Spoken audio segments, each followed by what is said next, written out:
এবং বিদ্যাসাগর উপাসকে মহাপ্রভুকে ভূষিত করা হয়েছে। এইখানে কথা বিশ্রাম হয়েছে। ভক্তের দেওয়া চণ্ডী মণ্ডপে শ্রীমন মহাপ্রভু চতুষ্পাঠী করেছেন। আর সেই চতুষ্পাঠীতে গৌরাঙ্গ সুন্দর ছাত্রদের বিভিন্ন রূপে ব্যাকরণ ও ছন্দ পড়াচ্ছে। সংস্কৃতে ব্যাকরণ শাস্ত্র এত বড় বৃহৎ যে একজন শিক্ষক এই ব্যাকরণকে সম্পূর্ণ অধ্যয়ন করতে সম্পন্ন করা সক্ষম নয়। তাই এক একটি বিষয় ব্যাকরণে এক একজন শিক্ষক পড়াতেন। শ্রীমন মহাপ্রভু পড়াতেন ছন্দ আর অলঙ্কার।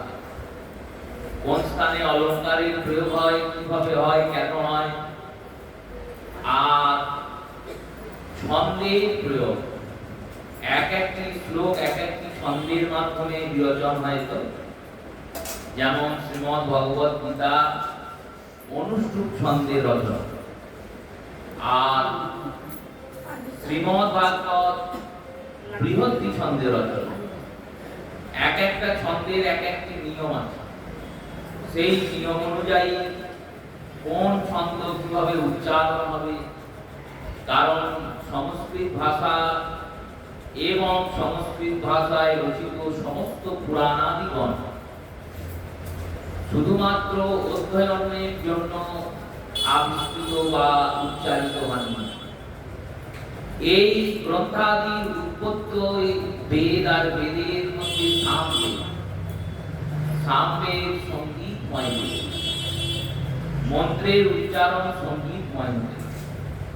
ছন্দের যথার্থ উচ্চারণ ঠিকঠাক না জেনে করলে উচ্চারণ ভুল হয়। উচ্চারণ ভুল হলে অর্থের বিলোপ হয়, অর্থ পাল্টিয়ে যায়। তাই গৌরাঙ্গ সুন্দর সেই সমস্ত বিষয়ের পর ছাত্রদের অধ্যয়ন করাচ্ছেন। প্রভুর খ্যাতি চারিদিকে ছড়িয়ে পড়েছে। দলে দলে ছাত্ররা এসে প্রভুর কাছে যোগ দিচ্ছে। এবার অন্যান্য শিক্ষকদের তার জন্য ঈর্ষা হচ্ছে, কারণ মহাপ্রভুর বয়স খুব কম, মাত্র 19 বছর মহাপ্রভুর বয়স। এই 18-19 বছরের ছোট্ট শিশু যে এখন ঠিক মতো যুবকই হয়নি, তার এত খ্যাতি, এত প্রসিদ্ধি, বৃদ্ধ বৃদ্ধ পণ্ডিতদের সেগুলো সহ্য হচ্ছে। তারা কেউ নিন্দা করে, কেউ বলে ওর পড়ানোতে তো আর কেউ যায় না, ওকে ভগবান অপরূপ করে রূপ দিয়েছে, সেই রূপে পাগল হয়েই ছেলেগুলো ছিল। যার যেমন মনোভাব। কেউ বলে অল্প বয়সী ছেলে তো, তাই ছেলে পিলেদের সঙ্গে খুব গল্প গুজব করে। গল্প গুজব করে বলে ছাত্রদের ভালো লাগে, তাই ছাত্ররা যায়। এক এক শিক্ষক এক এক রকম মনোভাব প্রতিপাদন করেন। শ্রীবাস পণ্ডিত আচার্য প্রভুকে গিয়ে বলছেন, প্রভু আপনি যে ভগবানকে তামাতুলসী গঙ্গার জল দিয়ে নয়নের জলে মুখ ভাসিয়ে ডেকে নিয়ে এলেন কলিজীবকে উদ্ধার করার জন্য, নিজের ভজন শেখানোর জন্য, আর হরিনাম প্রচার করার জন্য, সেই ভগবান তো এসব করছে না। তিনি তো বিদ্যান হয়ে বসে আছেন, পণ্ডিত হয়ে, আর পণ্ডিত হয়ে শিক্ষকতা করে যাচ্ছেন। আচার্য প্রভু বলছেন, দেখো ভগবান হলেন স্বাতন্ত্র, তিনি কখন কি করবেন সেটা ভক্তের ইচ্ছাতে হয় না, ভগবানের ইচ্ছাতেই হয়। ভগবান পরতন্ত্র এক স্থানে, কোথায়? মম ভক্তাং পরাধীনম। ভক্তের পরাধীন তখন হন যখন তিনি ভগবৎ স্বরূপ ধারণ করেন। এখন শ্রী ভগবান গৌরাঙ্গ সুন্দর বিদ্যা বিলাস করছেন।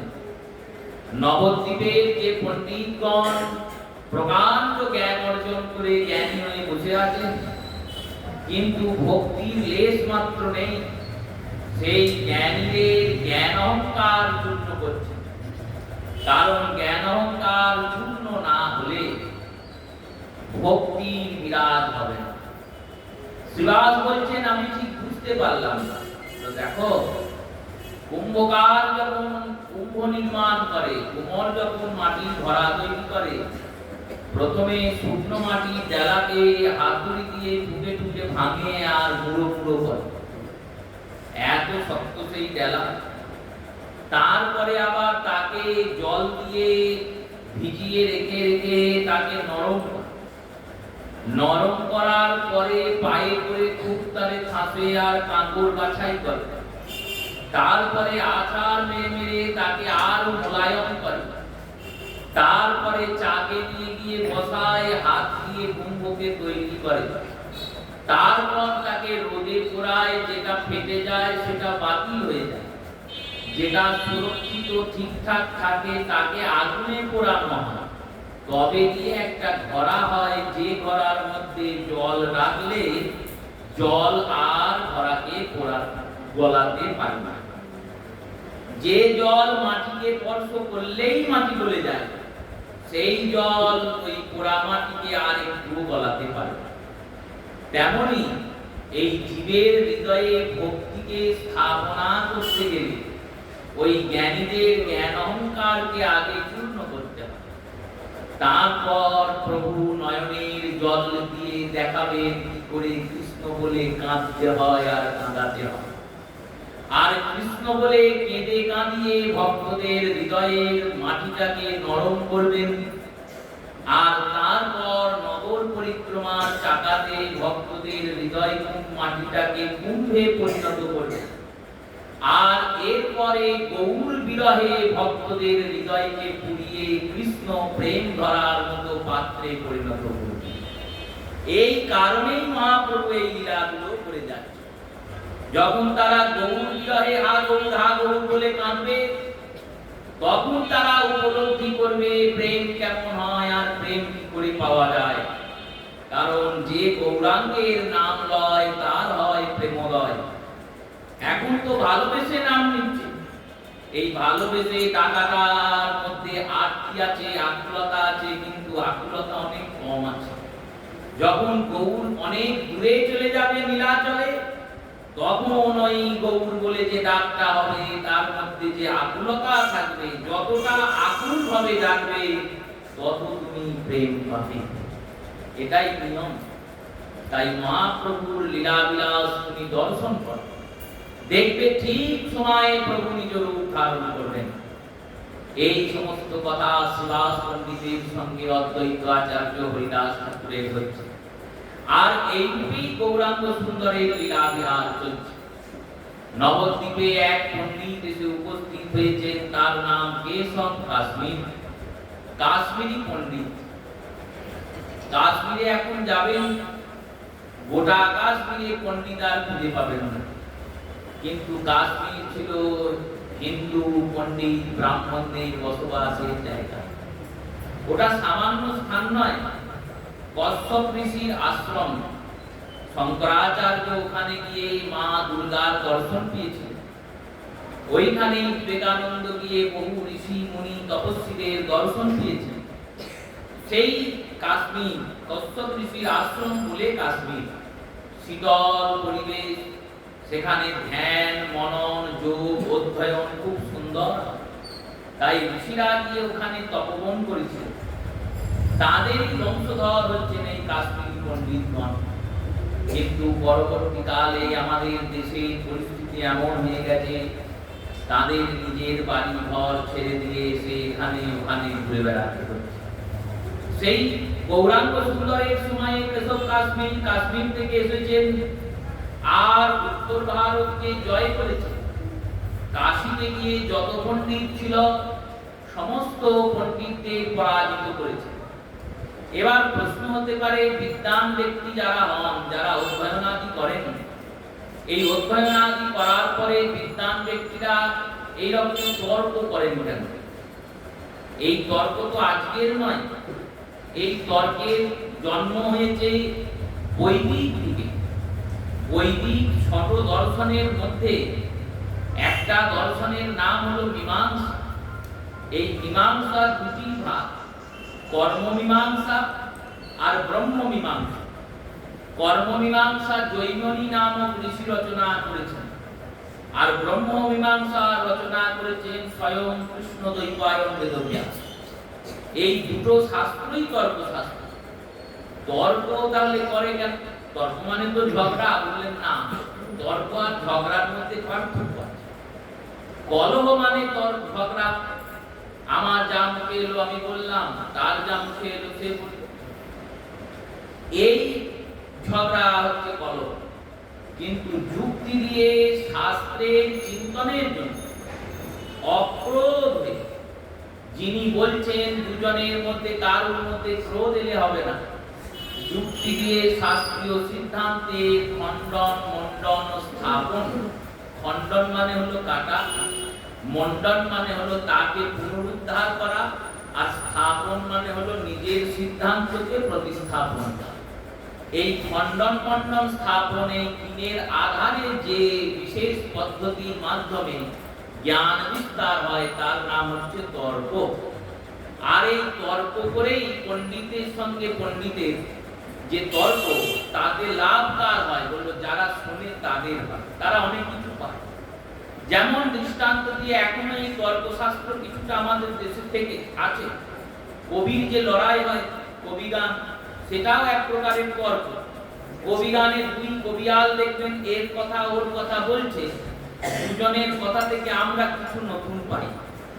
শাস্ত্রীয় যদি কবিগান কবিয়াল হয় আর শাস্ত্রীয় তর্ক হয়, উলফাল করলে হবে না, কিছু না কিছু পাওয়া যায়, সিদ্ধান্ত পাওয়া যায়, দর্শন পাওয়া যায়। সেই শাস্ত্রীয় ভাবে কবিয়াল যারা, তারা যেমন তাদের গানে কিছু পাওয়া যায়, তেমনি তারা যারা পূর্বে পণ্ডিত ছিলেন তাদের মধ্যে তর্ক।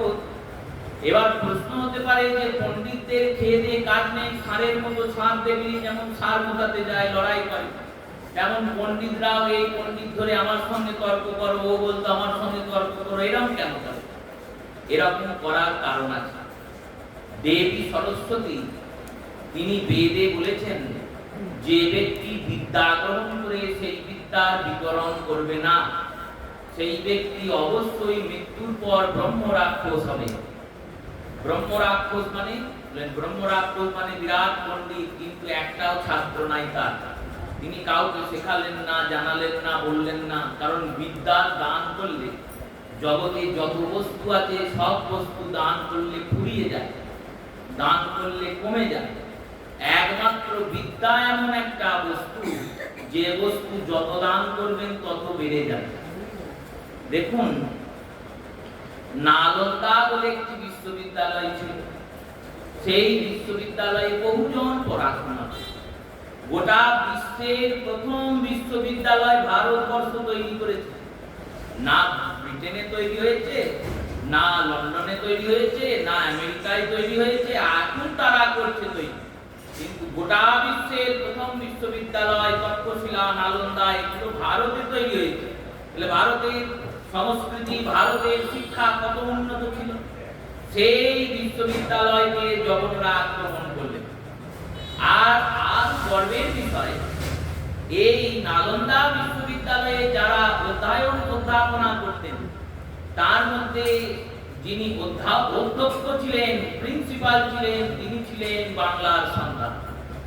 বঙ্গের পণ্ডিতরা গিয়ে নালন্দায় অধ্যাপনা করতেন, অধ্যক্ষ ছিলেন, প্রিন্সিপাল। তিনি দেখলেন ভারী মুশকিল, এদের হাত থেকে বাঁচানো খুব সমস্যা।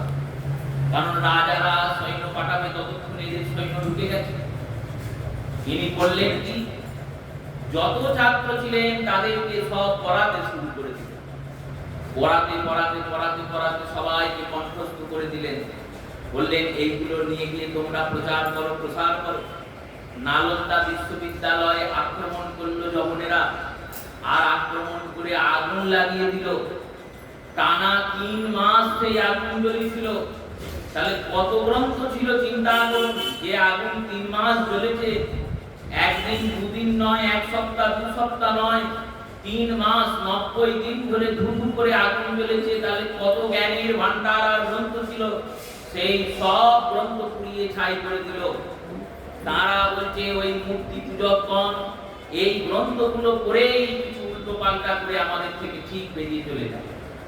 তাই এই করে 3 মাস পরে যখন সব ছাই হয়ে গেল, এখনো অব্দি ভাগবত বেদ আদি কোনো মন্ত্র কোনো শ্লোক কি আমাদের সনাতন সমাজ থেকে সরে চলে গিয়েছে, শেষ হয়ে গিয়েছে? কোথায়? তাহলে ওই গ্রন্থের মধ্যে বিষয়গুলো ছিল সেগুলোকে শেষ করতে পারেনি, গ্রন্থগুলো শেষ করে দিয়েছে, কিন্তু গ্রন্থের জ্ঞান শেষ হয়নি। কেন?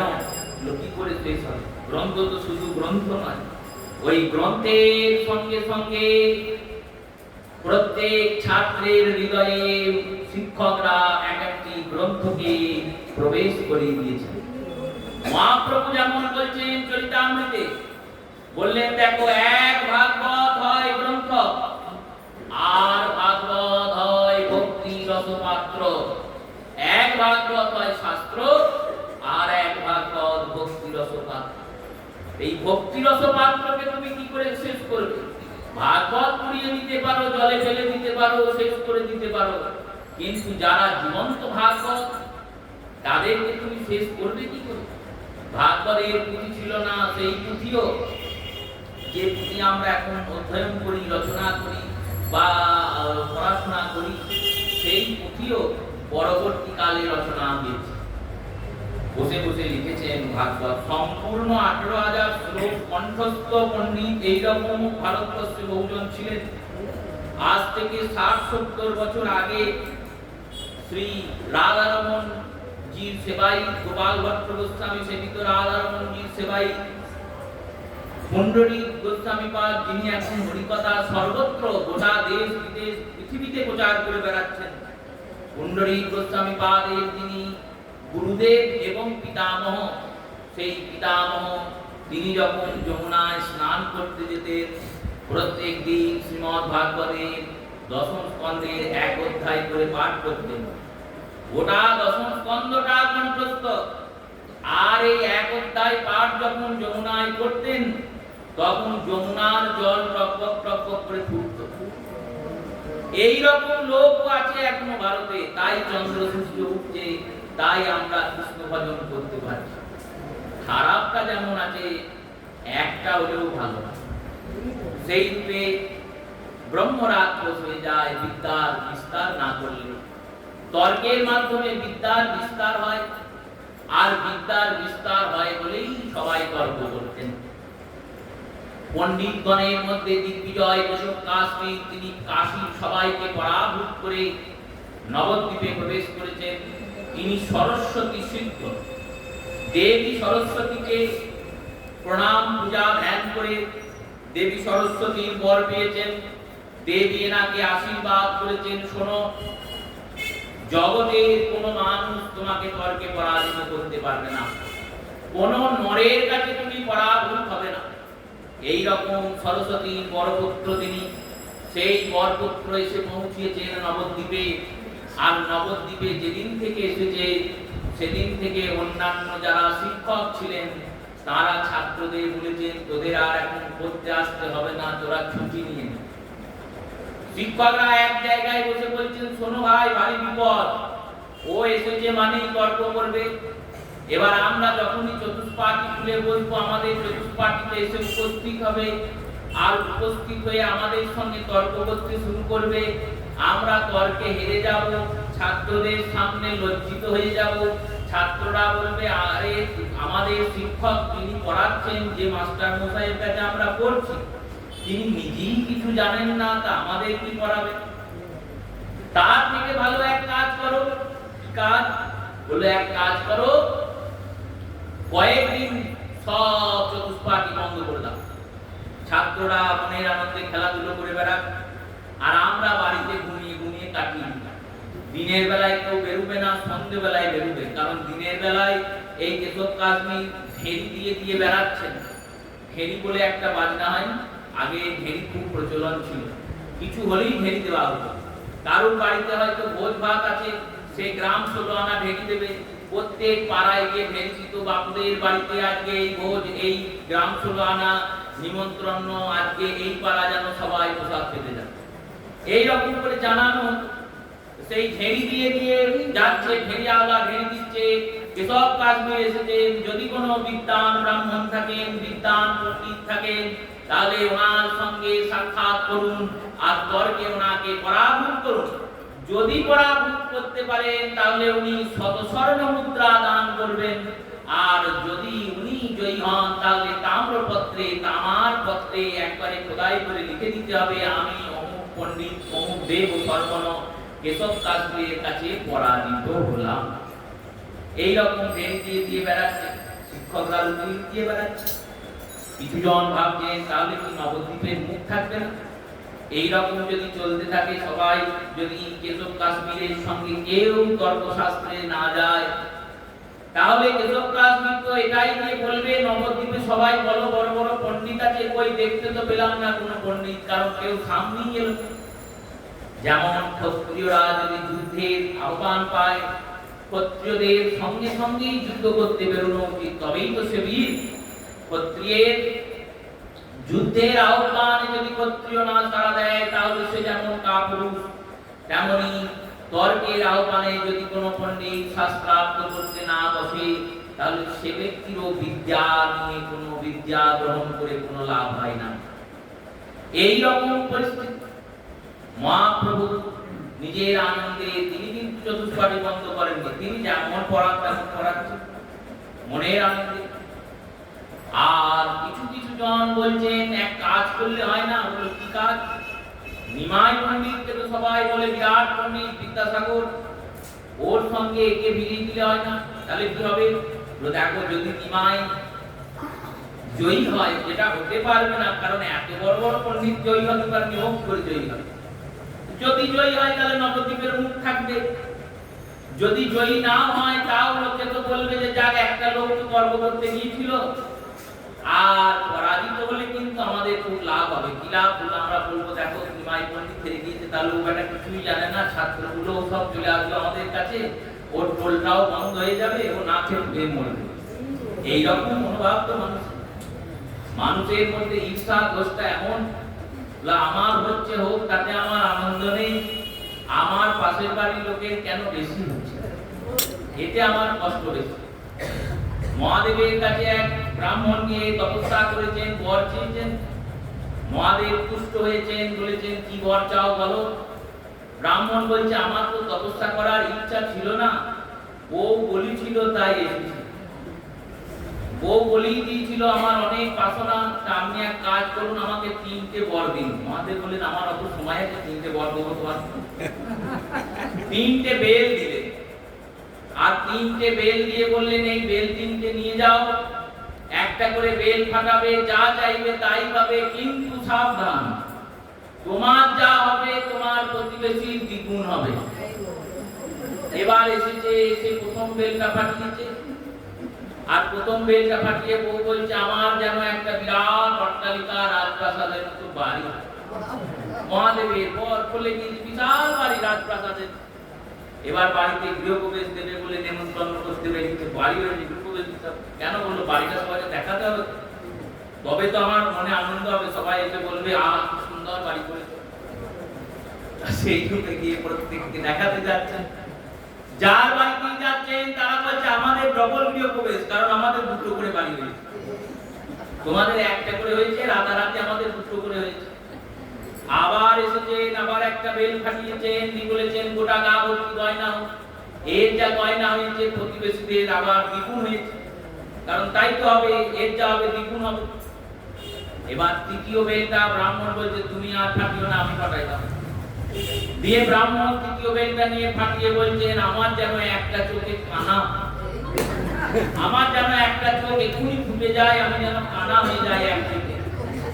যেই বলেছে বউ বলছে হ্যাঁ গো তুমি এক চোখে কানা হবে, কষ্ট হবে না? বলে আরে আমি তো এক চোখে কানা হবো, সবাই 2 চোখে কানা হবে, আমার ক্ষতি হয় হোক, কিন্তু সবাই তো দেখতে পাবে না, কি করবে? বাড়ি ভোগ করবে না গয়না ভোগ করবে, সবাই তো কানা, গোটা গ্রাম কানা হয়ে যাবে। এইরকম আমাদের মধ্যে ঈর্ষা রোগ, মাৎসর্য এমন একটা দোষ যে দোষের কোনো সমাধান নাই। প্রেমভক্তি চন্দ্রিকায় নরোত্তম দাস তিনি ষড়ঋপুর মধ্যে 5 জনকে নিযুক্ত করিয়েছেন, কিন্তু ষড়ঋপুর মধ্যে এই মাৎসর্যকে স্পর্শও করেননি। কেন বলেন? মাৎসর্য থাকি ভজনে হবে, হিংসা যদি থাকে, ঈর্ষা যদি থাকে, তাহলে কৃষ্ণ ভজন হবে। আর মহাপ্রভুর প্রতি সবার হিংসা। পণ্ডিতরা ভাবছেন এটাই ভালো হয়। বললেন তাহলে কি করে ওদেরকে দুই জায়গায় এক করা যায়? এক দল গেলেন কেশব কাশ্মীরের কাছে, আর এক দল খোঁজ খবর লাগাতে শুরু করলেন মহাপ্রভু সারাদিন দিনে দিনে কি করেন। খোঁজ খবর লাগিয়ে দেখলেন সকালে তিনি অধ্যয়ন করান, প্রাতঃকালে উঠে ব্রহ্ম মুহূর্তে উঠে মহাপ্রভু গঙ্গা স্নান করেন, গঙ্গা স্নান করে সেই গৃহের অভিষ্ট দেবতা নারায়ণের পূজা করেন শালগ্রামে। সেই শালগ্রামে পূজা অর্চনার পরে বাল্য সেবা গ্রহণ করে প্রভু চতুষ্পাটিতে বসেন ছেলেদের পড়াতে। পড়ানো হয়ে যাওয়ার পর মধ্যাহ্নে সেই প্রভু শালগ্রামে ভোগরাগ অর্চনা আদি করেন, প্রসাদ পান শয়ন করেন। অপরাহ্ন কাল যখন হয়ে যায় বিকাল বেলা, তখন মহাপ্রভু গঙ্গার ধারে যান হাওয়া খেতে। মা গঙ্গার ধারে গিয়ে বসে শীতল বায়ুকে গ্রহণ করেন। সেখানে ছাত্রদের সঙ্গে বসে, সেখানে এমনি যান না, ছাত্ররাও যায়, ছাত্রদের সঙ্গে বসে কোনো না কোনো কৃষ্ণ কথা প্রসঙ্গ আলোচনা করেন গঙ্গার ধারে। এটা প্রভুর দিনচর্যা। তারপর সন্ধ্যাবেলায় এসে আরতি আদি করে শীতল আদি দিয়ে প্রভু শয়ন দেন, আর শালগ্রামকে শয়ন আদি দান করে মহাপ্রভু শীতল সন্ধ্যা প্রসাদ গ্রহণ করে শয়ন করেন। এই প্রভুর দিনচর্যা। এনারা বলছেন ওই তাহলে সন্ধ্যেবেলায় গঙ্গার ঘাটির মজাটা দেখতে, কারণ চতুষ্পাটিতে যদি যায় তাহলে তো শুধু ছাত্রের সামনে অপমানিত হবে, আর গঙ্গার ঘাট সার্বজনীন জায়গা। ওই যে কেশব কাশ্মীর গিয়ে পৌঁছাবে আমরাও সব চলে যাব। যদি কেউ কিছু বলে এত লোক এসেছো কেন, বলবো আমরা গঙ্গার ঘাটে এসেছি, আমরা কি তোমাদের ঝগড়া দেখতে এসেছি? আমরা এসেছি হাওয়া খেতে গঙ্গার ধারে, তোমরা যদি এখানে তর্ক করো আমরা কি করবো? কেউ কিছু বলতে পারবে না। গোটা নবদ্বীপের সামনে গৌরাঙ্গ সুন্দর অপমানিত হবে। এই পরিকল্পনা করে কেশব কাশ্মীরকে বলেছে একজন বিরাট পণ্ডিত আছে নবদ্বীপে, এসে সন্ধ্যাবেলায় গঙ্গার ধারে গিয়ে বসে ছাত্রদের সঙ্গে কৃষ্ণ কথা আলোচনা করে। কেশব কাশ্মীরের কানে খবরটা পৌঁছিয়ে দিয়েছেন। গৌরাঙ্গ সুন্দর যেমন প্রতিদিন গঙ্গায় যান তেমনই দিয়েছেন, সন্ধ্যাবেলায় সুন্দর গঙ্গার পরিবেশ দেখছেন। পূর্বদিন আমরা শুনেছিলাম মহাপ্রভুর ছাত্র হিসেবে কারা কারা এসেছেন। সেই ছাত্রদের মধ্যে প্রমুখ ছাত্র অচ্যুতানন্দ, কৃষ্ণ মিশ্র, গোপাল, যারা যারা ছাত্র। প্রভুর সঙ্গী আছেন একজন যিনি বিরাট পণ্ডিত, কিন্তু কোন চতুষ্পাটি খোলেননি। কেন না তিনি গৌর সেবায় নিজেকে নিয়োজিত করেছেন। তিনি হচ্ছেন শিল পণ্ডিত গদাধর। গদাধরের কিন্তু কোনো চতুষ্পাটি নেই। তিনি বলছেন আমি চতুষ্পাটি খুলে কি করব, কাকে পড়াবো, কি করব? আমার তো গৌর সুন্দর প্রাণ, এই প্রাণবল্লভের সেবা করলেই হবে।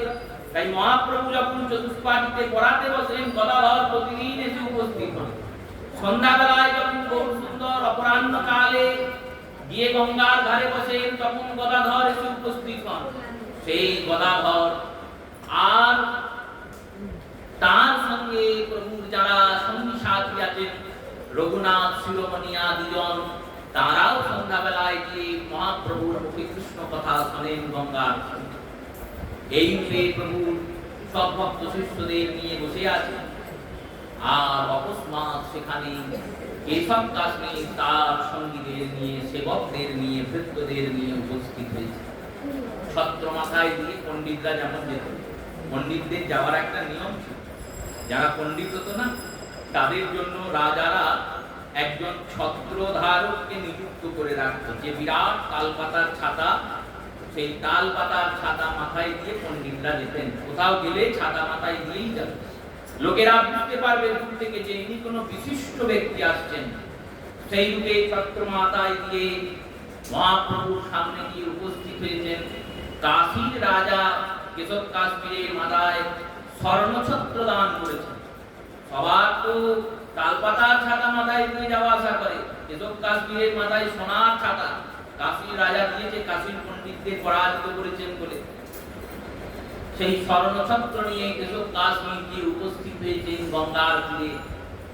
আর গঙ্গার তীরে উপস্থিত হয়ে বলছেন, আমি শুনলাম তুমি নাকি পণ্ডিত। মহাপ্রভু বলছেন, লোকে বলে, আমি মানি না। তুমি কি পড়াও? প্রভু বললেন, আমি অলংকার আর ছন্দ পড়াই। ও তো আমার বৃদ্ধরা পড়ায়, আমিও সব তো ওই ছোটখাটো বিষয় পড়ি না, পড়াই না। আমি এতদিন ধরে নবদ্বীপে ঘুরে বেড়াচ্ছি, 7 দিন ধরে কেউ আমার সঙ্গে তর্ক করতে এলো না। তুমি আমার সঙ্গে তর্ক করো, দেখি সময়টা কাটুক। নবদ্বীপের একটা মুখ রাখি, লোকে বলবে অন্তত পক্ষে নবদ্বীপে একজন আছে যে আমার সঙ্গে তর্ক করার ক্ষমতা বা স্পর্ধা দেখিয়েছে। মহাপ্রভু বললেন, প্রভু আর দাসের মধ্যে কি তর্ক হয়? আপনি প্রভু আর দাসের মধ্যে কি তর্ক হয়? এই কথাটা যে বলেছেন না, কেশব কাশ্মীর ভাবছেন, ও এই বেটাটা আগেই সে হেরে ফেলেছে, নিজে ভাবছে দাস, কিন্তু মহাপ্রভু তো তা বলছেন না। প্রভু বলছেন যে আমি তো জগদীশ্বর, আমার সঙ্গে তুমি কি তর্ক করবে? দাসকে না, দাস এখানে ওই কেশব কাশ্মীর, কারণ জীবের স্বরূপ হয় কৃষ্ণের নিত্য দাস। ওই কৃষ্ণের নিত্য দাস কেশব কাশ্মীর দাঁড়িয়ে আছেন, আর সাক্ষাৎ কৃষ্ণের সঙ্গে তর্ক করতে এসেছেন। এই মহাপ্রভুর বাক্য চতুর্বাক্য, এক বাক্যের বিবিধ অর্থ। কেশব কাশ্মীরকে বলছেন, প্রভু আর দাসের মধ্যে কি তর্ক হয়? কেশব কাশ্মীর বললেন, হ্যাঁ তা হয় না, কিন্তু তবুও তোমাকে একটা সুযোগ দিচ্ছি। প্রভু বললেন, দেখুন তর্ক আমি করতে পারবো না, তর্কের আগেই আমি পরাজয় স্বীকার করলাম। তবে এত সুন্দর পরিবেশ, নবদ্বীপের মতো সুমধুর ধাম, সুরধনী গঙ্গার তীর, সন্ধ্যার সময় মৃদুমন্দ সুন্দর শীতল গঙ্গার হাওয়া বইছে। আপনি যদি মা গঙ্গার একটা স্তুতি আমাদের শ্রবণ করান, আপনার মুখ থেকে যদি মা গঙ্গার একটা স্তুতি আমরা শুনি, তাহলে আমারও কিছু জ্ঞান অর্জন হয়। আমার যে ছাত্ররা আছে তারাও একজন বিরাট বিদগ্ধ পণ্ডিতের শ্রীমুখ স্ফলিত একটা স্তুতি শ্রবণ করে ধন্য।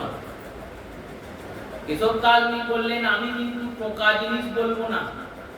পোকা জিনিস বলবো না মানে শঙ্করাচার্য গঙ্গা স্তুতি করেছেন সেই স্তুতি বলবো না, বা অন্যান্য অনেক আচার্যই গঙ্গা স্তুতি করেছেন সেই স্তুতিও বলবো না। তাহলে এক্ষুনি এইখানে দাঁড়িয়ে আমি গঙ্গার স্তুতি নির্মাণ করে তোমায় শোনাবো। তাহলে কত বড় পণ্ডিত দেখুন, স্তুতি নির্মাণ করে, মানে একটা কবিতা। যদি কাউকে বলা হয় গঙ্গার বন্দনা করে একটা কবিতা লিখুন, তাহলে কবিকে তো চিন্তা করার জন্য সময় দিতে হবে, কিন্তু উনি বলছেন আমি এইখানে এক্ষুনি দাঁড়িয়ে একটা স্তুতি শোনাবো। এবার ঝড় ঝড় করে স্তুতি শোনাতে লেগেছেন, আর সেই গম্ভীর গলাতে যখন স্তুতি শোনাচ্ছেন, সেই স্তুতির এমন নাদ, সেই নাদ শ্রবণ করে আর সুর স্বর লয় তাল মাত্রা শুনে সমস্ত নবদ্বীপের পণ্ডিতগণ এসে একত্রিত হয়েছেন। তারা কেশব কাশ্মীরের মুখস্ফলিত সেই সমস্ত স্তুতি শুনছেন, আর অভিমুক্তের মতো যেমন মন্ত্রভূত হয়ে যায়, ইন্দ্রজালে যেমন জাদুকর সবাইকে জ্বলিয়ে দেয়, ইন্দ্রজালে জ্বলিয়ে দেওয়ার পর জাদুকর বলছেন জল দেখিয়ে দেখো এটা জল নয় দুধ, সবাই বিশ্বাস করে নেয় না না আমরা জল নয় দুধ। আবার দুগ্ধকে দেখিয়ে বলে এটা দুধ নয় জল, সবাই সেটাও বিশ্বাস করে নেয় যে এটা দুধ নয় জল। তেমনি সবাই মন্ত্রভূত হয়ে সাধু সাধু সাধু সাধু করছে। 108টা শ্লোকে স্তুতি শোনালেন কেশব কাশ্মীর। মহাপ্রভু শুনছেন, ছাত্ররাও শুনছে, সবাই শুনছে, শুনে মুগ্ধ হয়ে স্তুতি সম্পূর্ণ হলো। সবাই জয়ধ্বনি দিলেন, কেশব কাশ্মীরের জয়, সবাই জয়ধ্বনি দিলেন। মহাপ্রভু চুপচাপ দাঁড়িয়ে। প্রভুকে বললেন, তুমি যে শুনলে কিছু বুঝতে পারলে না, এমনি সময় কাটিয়ে দিলে? একটা দুটো শ্লোক মনে রাখতে পারলে? মহাপ্রভু বললেন, প্রভু আপনার 108টা শ্লোকই এই দাসের কণ্ঠস্থ হয়ে গেছে, কিন্তু ভুলভাল জিনিস আমি শুনিও না, আর ভুলভাল জিনিস শুনে মনেও রাখি না।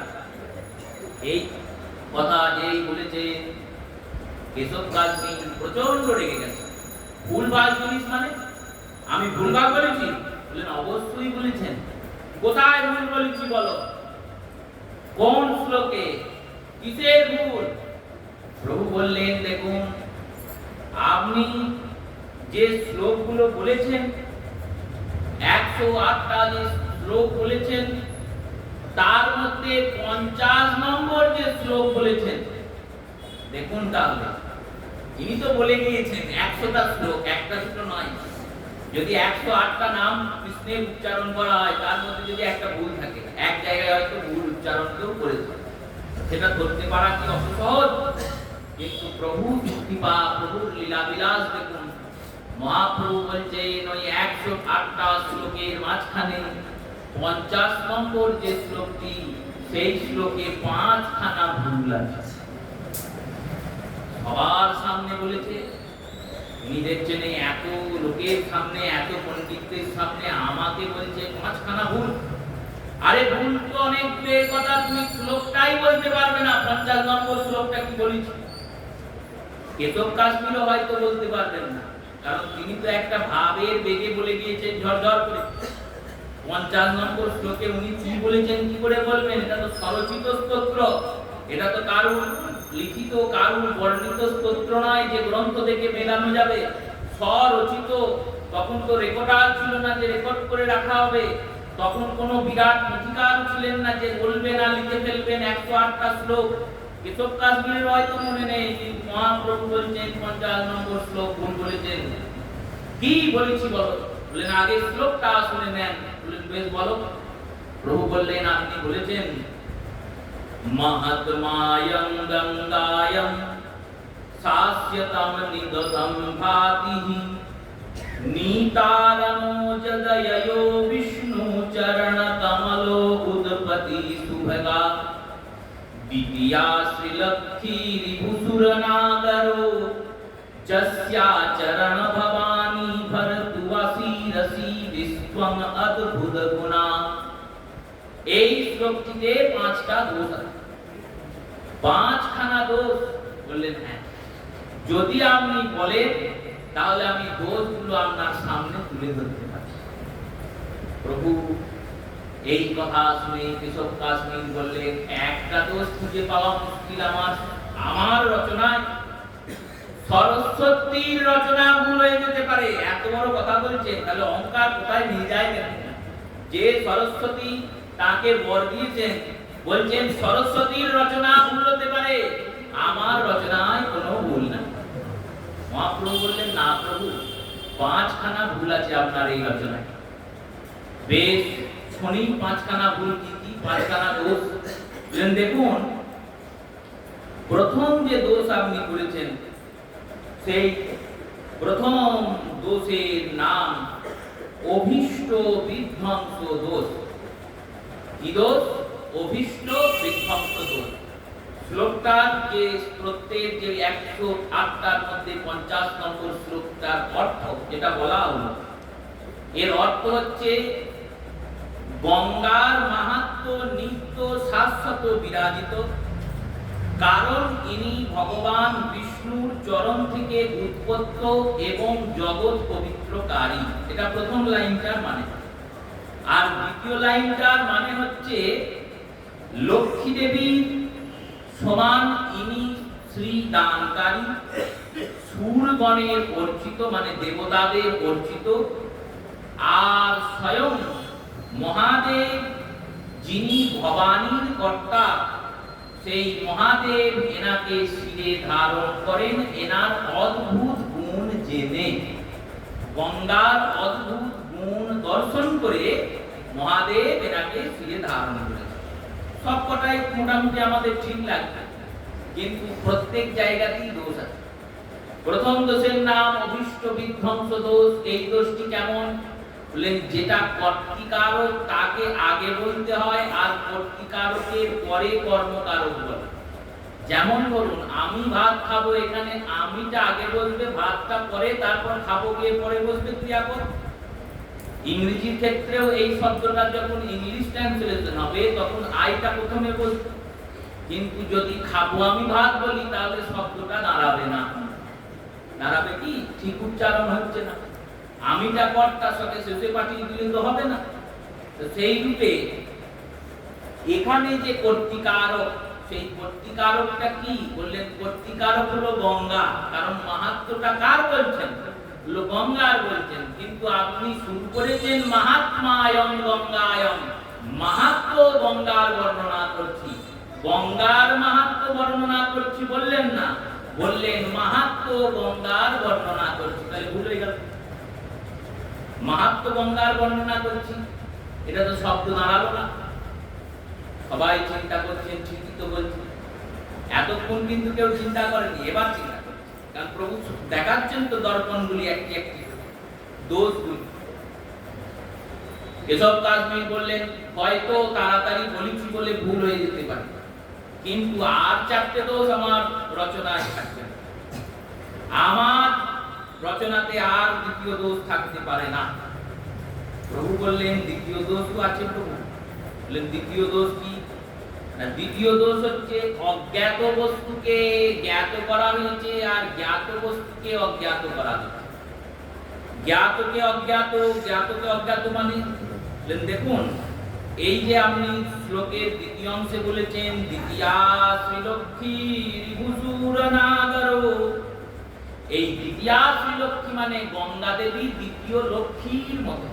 লক্ষ্মী যেমন শ্রী দান করেন, শ্রী মানে সুন্দরতা, তেমনি গঙ্গা দেবী আমাদের পাপ নাশ করে, সুন্দরতা দান করে। এখানে তুলনাটা কার সঙ্গে কার হচ্ছে? গঙ্গার সঙ্গে লক্ষ্মী। তাহলে এখানে আগে গঙ্গার নাম আসতো, পরে লক্ষ্মীর নাম আসতো। আর আপনি আগে লক্ষ্মীর নাম বলেছেন, পরে গঙ্গার নাম বলেছেন, তাই দ্বিতীয় দোষ। বললেন তৃতীয় দোষ থাকতেই পারে না, তৃতীয় দোষ আছে। কি দোষ? তৃতীয় দোষের নাম ভগ্ন ক্রম দোষ। এইবার প্রভু নিজের সাবজেক্টে ঢুকেছেন। এতক্ষণ কিন্তু ব্যাকরণের অন্য জায়গায় পড়াচ্ছিলেন, সমাজ পড়াচ্ছিলেন।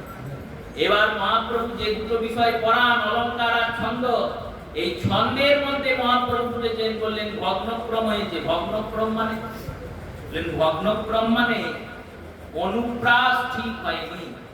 অনুপ্রাস জিনিসটাকে বুঝুন। একটা কবি ধরুন কবিতা লিখছে, সেই কবিতার শেষ অক্ষর যেটা হবে, পরের লাইনের শেষ অক্ষরটাও সেই রকম হলে তবেই কবিতাটা শুনতে ভালো লাগবে, না হলে ভালো লাগবে না। যেমন ধরুন জয় জয়, এই যে কোনো একটা কবিতায় ধরুন শ্রীকৃষ্ণ চৈতন্য প্রভু নিত্যানন্দ, তাহলে নন্দ গিয়ে শেষ হচ্ছে। শ্রী অদ্বৈত গদাধর শ্রীবাস আদি গৌর ভক্ত বৃন্দ, আবার দন্তের নয় গায়ে ফিরে। এবার এটা যদি অনুপ্রাস হয়ে যায়, ভুল হয়ে যায়, ওই নন্দ না আসে, শুনতে ভালো লাগবে, কবিতাটা শুনতে ভালো লাগবে। সেই রকমই আপনি যে চারটে লাইন বলেছেন শ্লোক, সেখানে গিয়ে তৃতীয় লাইনের অনুপ্রাস মেলেনি, তৃতীয় লাইনটা আর মেলেনি। তাহলে অনুপ্রাস দোষ, তৃতীয় দোষ। শুনছেন, বললেন তিনটে দোষ পেরেছো, চতুর্থ দোষ নেই, বললেন চতুর্থ দোষ আছে। চতুর্থ দোষ কি দোষ? বললেন ক্রিয়াপদের সঙ্গে বিশেষণ পদ যে আপনি করেছেন, সেখানে বিশেষণ পদ আর ক্রিয়াপদ যথার্থ হয়নি। ক্রিয়ার বিশেষণ যেখানে প্রয়োগ করা দরকার, বিশেষণ মানে অলঙ্কার, মানে কোন বস্তুর দোষ বা গুণ বোঝানো। দেখুন এগুলো বিরাট বিষয়, তো ভাস্করের আসরে এত বলা যাবে না, বলতে গেলে তাহলে গোটা বিশেষ্য বিশেষণ সব বলতে হবে। এইবার বিশেষণের অনেক ভাগ আছে, বিশেষ্যের বিশেষণ, বিশেষণের বিশেষণ, ক্রিয়ার বিশেষণ। এই ক্রিয়ার বিশেষণে যেখানে প্রয়োগ করেন, ক্রিয়া মানে কর্ম, তাহলে কর্মটার উপরে বিশেষণ। দৃষ্টান্ত দিয়ে বুঝুন, তবে তাড়াতাড়ি বোঝা যাবে মাথায়, নাহলে বুঝবে না, ওই বলাই হবে আর শোনাই না। কেউ ধরুন একটা ভালো কাজ করছে, কেউ মালা গাঁথছে, এই মালা গাঁথাটা তো কর্ম, ক্রিয়া। বলছে খুব ভালো মালা গেঁথেছে, এই যে খুব ভালো, ভালোটা হলো বিশেষণ, খুবটা হলো বিশেষণের বিশেষণ, আর মালা গেঁথেছে, এবার এই মালাটা হলো বিশেষ্য, গেঁথেছেটা হলো ক্রিয়াপদ। তাহলে ওই ক্রিয়াপদের দোষ গুণ নিরূপণ কোন অক্ষর কোন বর্ণ করছে। মালা গেঁথেছে, সেটা ভালো না খারাপ কে বোঝাচ্ছে? বললো ওই ভালো শব্দটা বোঝাচ্ছে। তাহলে ভালোটা বসানো হয়েছে কোথায়? বলল খুবের পর ভালো, তারপরে মালা, তারপরে গেঁথেছে। এইবার এই ভালোটাকে যদি আমি শেষে বসিয়ে দিই তখন কি আর মিলবে? জিনিসটা মিলবে না তো। খুব মালা গেঁথেছে ভালো, এটা কি কোনো মানে দাঁড়াবে? দাঁড়াবে না। সেই রকমই আপনিও তাই করেছেন। কোথায় করেছি? দেখুন, ভবানী বর্তুয় শিরসা বিস্ততে অদ্ভুত গুণা। শিব তার মাথায় ধরেছেন গঙ্গাকে অদ্ভুত গুণ দেখে। এই বাক্যটা হয়েছে ঠিক, কিন্তু এই বাক্যটা পরিপূর্ণ ঠিক নয়। এই বাক্যটা হওয়া উচিত ছিল অদ্ভুত গুণ দর্শন করে শিব তার মস্তকে গঙ্গাকে ধরেছেন। অদ্ভুত গুণ দর্শয়ে ভবানী ভরতুম শিরসে বিভুম, এটা হওয়া উচিত ছিল। আর আপনি বলে দিয়েছেন উল্টো। চারটে দোষ বেরুলো। বললেন চারটে দোষ বের করতে পারো, পঞ্চম দোষ বের করতে পারবে না, কারণ থাকে নেই আর দোষ। বলে আছে। আর চারটে দোষ যে কটা বের করলাম, এই কথাকে না বের করলেও হতো, এই কটা কাজ চলে যেত। লোকে বলতো যে অল্প স্বল্প জানে সংস্কৃত, ভুলভাল করেছে, পাস করিয়ে দাও। কিন্তু পঞ্চম দোষটা আপনি এমন করেছেন, সেই দোষে কেউ পাস করাবে না। বিরাট বড় দোষ করে দিলেন। পঞ্চম দোষটা কি দোষ করেছি? পঞ্চম দোষের নাম বিরুদ্ধমতি দোষ। এই বিরুদ্ধমতি দোষটা এত বড় দোষ যে ওই চারটে দোষকে ঢেকে দিচ্ছে। কোন দোষ? মহাপ্রভু বললেন ভর্তা শব্দের অর্থ কি? ভর্তা শব্দের অর্থ যে ভরণ পোষণ করে তাকে ভর্তা বলে। ভর্তা মানে স্বামী, মানে পতি, যে ভরণ পোষণ করে, এই কারণে তাকে বলা হয় ভর্তা। এই ভরণ পোষণ কারী পতি। আপনি বলেছেন ভবানী ভর্তুম। ভবানী ভর্তুম মানে ভবানী যার ভর্তা। ভবানী মানে দুর্গা। আর দুর্গা ভরণ পোষণ করে কার? দুর্গা কি কারো ভরণ পোষণ করতে পারে? দুর্গা তো পত্নী। শিব ভরণ পোষণ করে দুর্গার। আর আপনি বলছেন দুর্গা শিবের ভরণ পোষণ করে। এবার এই দোষকে আপনি ডাকবেন কি করে? মুখটা নামিয়ে হেঁট মুন্ডে চলে গেলেন দিগ্বিজয় কুশক কাশ্মীর। সারা রাত দিয়ে আছাড় খেয়ে কাঁদছেন আর বলছেন, হে মা সরস্বতী, আমি কি ভুল করলাম? আজকে সবার সামনে গোটা জীবনে আমি কারোর কাছে পরাজিত হইনি। আমার কোনো বিদ্যার বস্তুতে, আমার কোনো রচনাতে কেউ দোষ খুঁজে পাইনি। আজকে ওই ছোট্ট বালক নিমাই সে 5খানা দোষ খুঁজে পেয়ে গেল। আর একটাও কাঠ্য নয়, সব অকাঠ্য। বলতে পারবো না যে তুমি ভুল বলছো, উনি সব ঠিক বলেছেন। চোখে আঙুল দিয়ে দেখিয়ে দিল আমার রচনার মধ্যে এত কথা ভুল। কেঁদে যাচ্ছে, কাঁদতে কাঁদতে ভোর হয়েছে। ভোরবেলায় সরস্বতী দেবীকে বলছেন, যদি তুমি এর উত্তর না দাও তাহলে আমি আমার এই শরীর গঙ্গায় বিসর্জন করব। মা প্রকট হয়েছে। মা তো মমতাময়ী। তিনি প্রকট হয়ে দর্শন দিয়েছেন। আর দর্শন দিয়ে বলছেন, দেখো বাবা, আমার বরের অমর্যাদা হয়নি। আমি বরদান করেছিলাম। কি বর দিয়েছিলাম? না, আমি বর দিয়েছিলাম যে পৃথিবীর কোন নর তোমাকে পরাজিত করতে পারবে না। তাই যদি হয় তাহলে আজকে নিমাই পণ্ডিত পরাজিত করলেন কি করে? সরস্বতী দেবী বলছেন, উনি কি নর? তাহলে উনি কে? না, উনি স্বয়ং নারায়ণ। ভগবানকে কি কেউ জয় করতে পেরেছে? ভগবানের কাছে তো সবাই পরাজিত হয়, তাই তুমিও পরাজিত হয়েছ। আগামী দিন তুমি যাবে আর গিয়ে নিমাই পণ্ডিতের চরণ ধরে ক্ষমা চাইবে। আর যদি কিছু পারো তাহলে নিমাই পণ্ডিতের শরণাগত হয়ে এই নবদ্বীপে থেকে যাও। তোমাকে আর কোথাও যেতে হবে না। নিমাইয়ের চরণে পড়ে থাকলেই তোমার মুক্তি হয়ে যাবে। নয়নানন্দের কথা। বেদ বিদ্যা সরদর্শন সে যদি গৌরাঙ্গ নাহি ভজে, বেদ বিদ্যা, স্বরদর্শন এত কিছু অধ্যয়ন করেও যদি গৌরাঙ্গ নাহি ভজে, গৌরাঙ্গ সুন্দরের না ভজনা করে, তার জীবনটা কেমন বললেন? বিফল জীবন।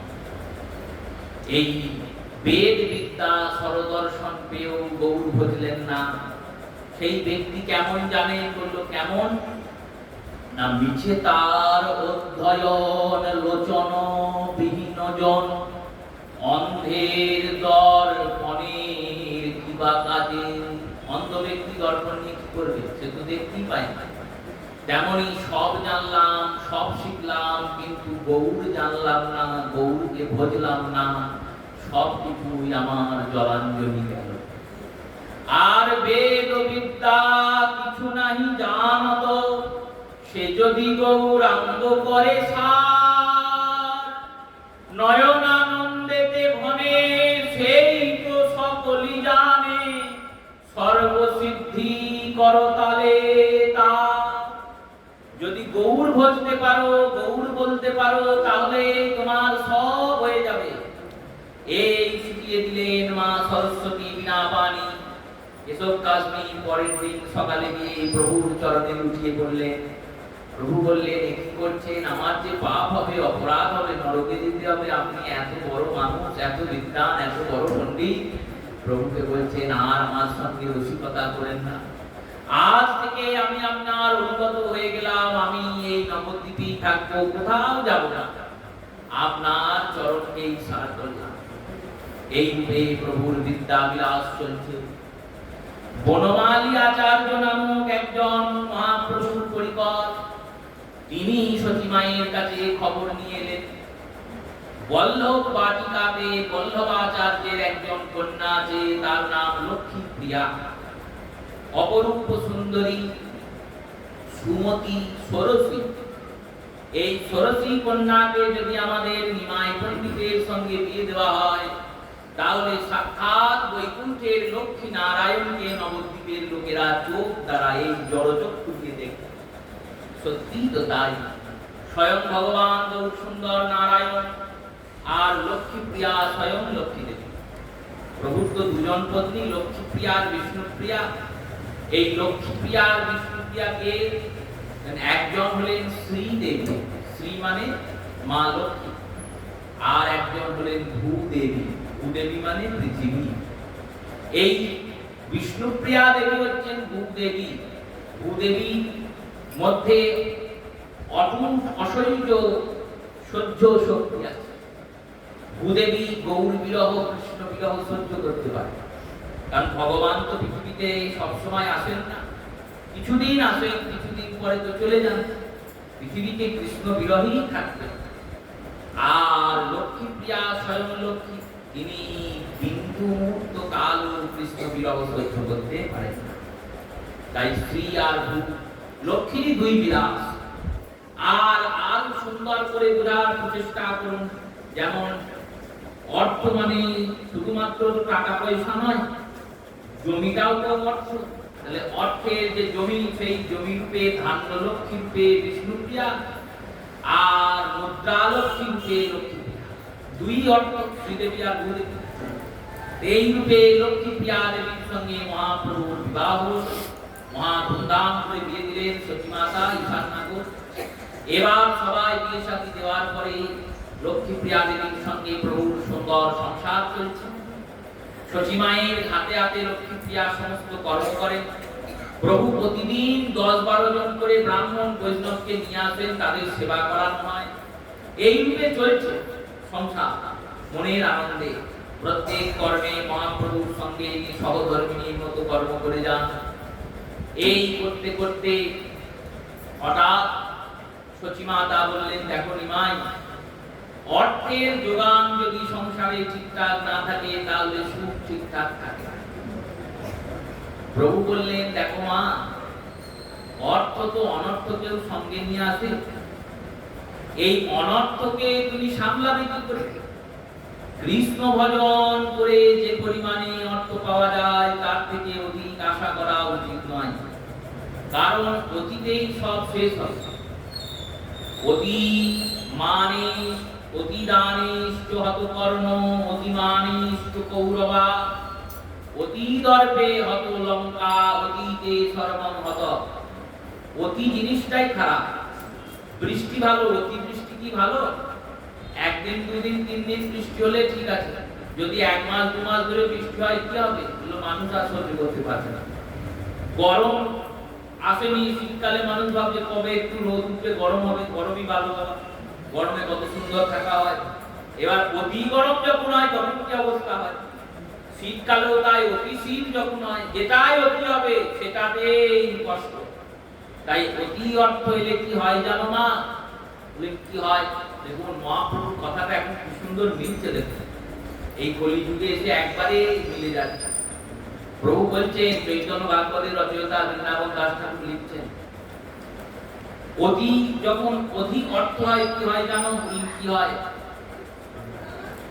অনাদি কৃষ্ণ ছেড়ে যেই জীব করে অত্যাধিক ভোগ, কৃষ্ণ ভুলে যেই জীব করে অত্যাধিক ভোগ, অতি ভোগ করে, সারাদিন ভোগই জীবন যাচ্ছে।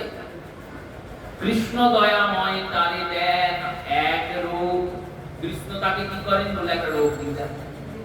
এবার চারিদিকে তাকিয়ে দেখবেন যারা ভোগ বেশি করছে তাদের রোগ, আর যারা সকাল থেকে উঠে বহু বলছে তাদের রোগ কম। কেন বললো? হাঁটছে, চলছে, ঘুরছে, ফিরছে, খোল বাজাচ্ছে, করতাল বাজাচ্ছে, দুপুরে পোশাক পাচ্ছে, রাতে পোশাক পেয়ে শুয়ে পড়ছে। আবার নবদ্বীপের পরিক্রমা আসছে, ছুটতে ছুটতে পরিক্রমা দিচ্ছে, বৃন্দাবনে যাচ্ছে, ছুটতে ছুটতে 84 ক্রোশ করছে। আরে এক ক্রোশ মানে 3 কিলোমিটার হাঁটা। এক ক্রোশ মানে 1 কিলোমিটার হাঁটা লোক পাওয়া যাবে না কাটোয়া। যে চলো হাঁটো, হাঁটতে গিয়ে দুবার বসবো, তিনবার বসবো, অন্যের কথা কি করবো? আমি নিজের কথাই বলছি। 1 কিলোমিটার, হাফ কিলোমিটার আমি হাঁটতে পারবো, কিন্তু হাঁটছেন তো গৌর ভক্তরা, গোবিন্দের ভক্তরা, কি করে হাঁটছেন? বললো প্রভু হাঁটা, প্রভু কি পাবে। সেই রূপে শ্রীমন মহাপ্রভু কৃপা বিলাস চলছে। সচিমা বললেন, প্রভু বললেন, বেশ, আমি তোমার এর ব্যবস্থা করছি।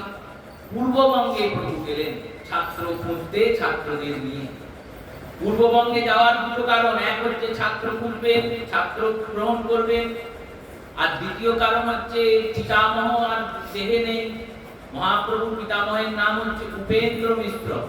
জগন্নাথ মিশ্রের বাবার নাম উপেন্দ্র মিশ্র। এনার জন্মস্থান উপেন্দ্র মিশ্রের বাড়ি হচ্ছে শ্রীহট্ট জেলার বড়গঙ্গা নামক গ্রামে। এই বড়গঙ্গা নামক গ্রামে এনার জন্ম।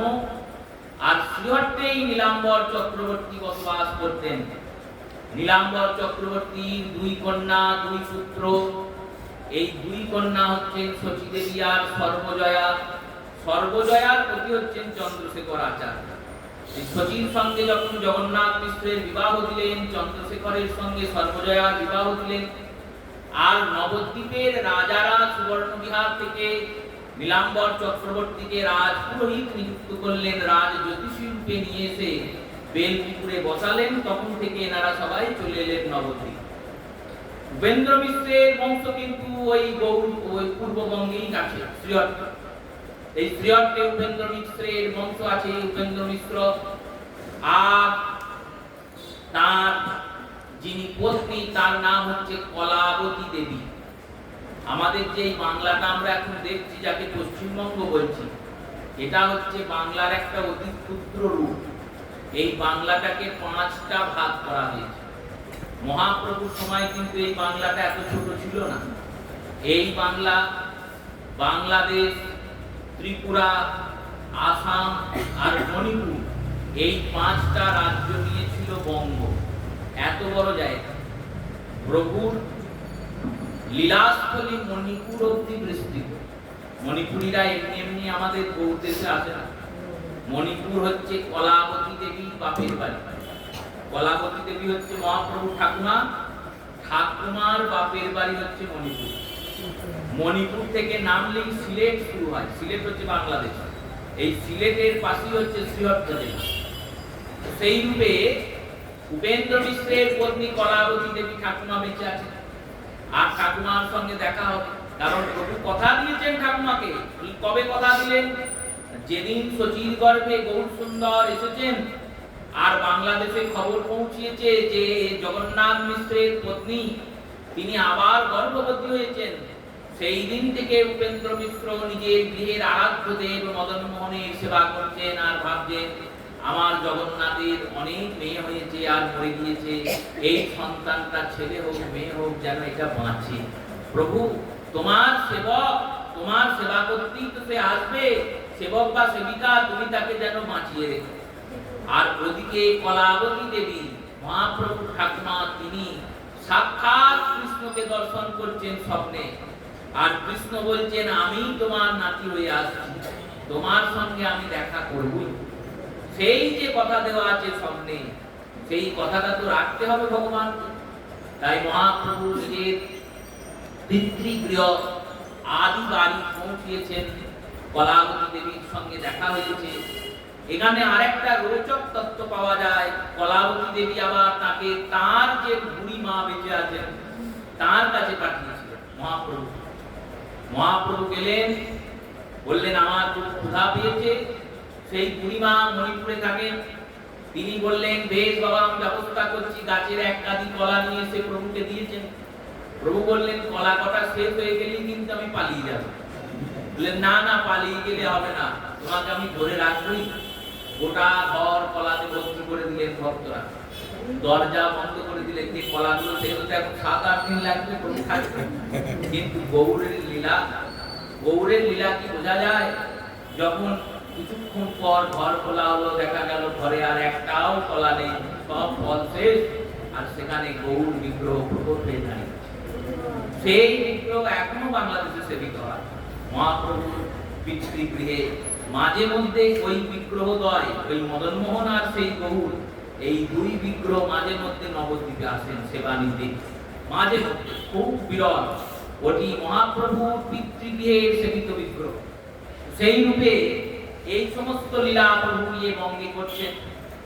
আর বঙ্গে পরিক্রমণ করতে করতে তার এক অতি প্রিয় ভক্ত শ্রীহট্ট নিবাসী তপন মিশ্রের গৃহে মহাপ্রভু গিয়ে উপস্থিত হয়েছেন। তপন মিশ্র জিজ্ঞাসা করছেন গৌরাঙ্গ সুন্দরকে, প্রভু এই ঘোর কলিতে জীব উদ্ধার পাবে কি করে? জীবের উদ্ধার কি করে হবে? বহু সুন্দর জীব উদ্ধারের জন্য তপন মিশ্রের গৃহে প্রথম বললেন কলিসন্তরণ উপনিষদে একটি মন্ত্র আছে, হরে রাম রাম রাম হরে হরে, হরে কৃষ্ণ কৃষ্ণ কৃষ্ণ হরে হরে। এই মন্ত্র স্বয়ং মহাদেব দেবী পার্বতীকে উপদেশ করেছেন। এই মন্ত্রটাই জীবের উদ্ধার করবে। তপন মিশ্র বলছেন বেদ মন্ত্র কি সবাই উচ্চারণ করার অধিকারী? সবাই সব অবস্থায় সর্বক্ষণ কি বেদ মন্ত্র উচ্চারণ করতে পারে? প্রভু বলছেন সবাই সর্বক্ষণ বেদ মন্ত্র উচ্চারণ করতে পারে না, এটা নিয়ম নয়। বেদ নিষ্ঠা বৈদিক নিষ্ঠা অনুসারে অনুপবিত ব্যক্তি, সন্ধ্যাহীন ব্যক্তি, শুদ্ধ বস্ত্র পরিহীন ব্যক্তি, যে শুদ্ধ বস্ত্র পরেনি, যার সন্ধ্যা নেই, কাল সন্ধ্যা করে না, যার উপবিত নেই, পৈতে নেই, যজ্ঞসূত্র নেই, এই ধরনের নিষ্ঠাচারী ব্যক্তি ছাড়া বেদ মন্ত্র উচ্চারণ কেউ করতে পারে না। যার নিষ্ঠা নেই সে করতে পারে না। কিন্তু কলির জীবকে তো উদ্ধার হতে হবে, তাই এই মন্ত্রটা আমি ঘুরিয়ে দিলাম। এই মন্ত্রটা ঘুরিয়ে দিয়ে মহামন্ত্র করে দিলাম। ছিল ওষুধ, আমি এতে আরো অমৃত মিশিয়ে মহৌষধ করে দিলাম। এই মহামন্ত্র যে উচ্চারণ করবে অচিরাত সে কৃষ্ণ প্রাপ্তি করবে। এই পূর্ববঙ্গে উঠে দাঁড়িয়ে তপন মিশ্রের দিয়ে মহাপ্রভু মন্ত্র শোনাচ্ছেন। প্রভু মন্ত্রটা আমরা কি করে করব? আসনে বসে জপ করব? স্নান করে জপ করব? স্নান না করে কি মন্ত্র জপ করা যাবে না? আসনে বসেই জপ করতে হবে। কীর্তন করা যাবে না যাবে না? মহাপ্রভু বললেন শোনো, খাইতে শুইতে যে কৃষ্ণ নাম লয়, দেশ কাল নির্বিশেষে সর্বসিদ্ধি হয়। এই খেতে শুতে বসতে হাঁটতে যখন পারবে মন্ত্র জপে যাও, জপে যাও, বলে যাও। আর বলবো কেমন? বললো চিৎকার করে বলো। যখন চিৎকার করবে না তখন আস্তে আস্তে আস্তে বলো, যখন আস্তে আস্তে পারবে না পরে মালিকাতে জপ করো, যখন করো মালিকা পাচ্ছ না মালিকাতে জপ করো, যখন পারবে মনে মনে জপ করো, যেমন পারবে। সেই তখন স্ত্রীর দিয়ে মহামন্ত্রকে দান করলেন আর সমস্ত জগৎবাসীকে বললেন এই মহামন্ত্র জপ করো। সবাই মিলে জপতে লাগলো, হরে কৃষ্ণ হরে কৃষ্ণ কৃষ্ণ কৃষ্ণ হরে হরে, হরে রাম হরে Ram, Ram Ram Hare Hare. Hare Krishna, Hare Krishna, Krishna Krishna, Hare Hare, Hare Rama, Hare Rama, Rama Rama, Hare Hare.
মিশ্রের গৃহে নাম করলেন, বললেন এই নাম সংকীর্তন করবে, এই নাম জপ করবে।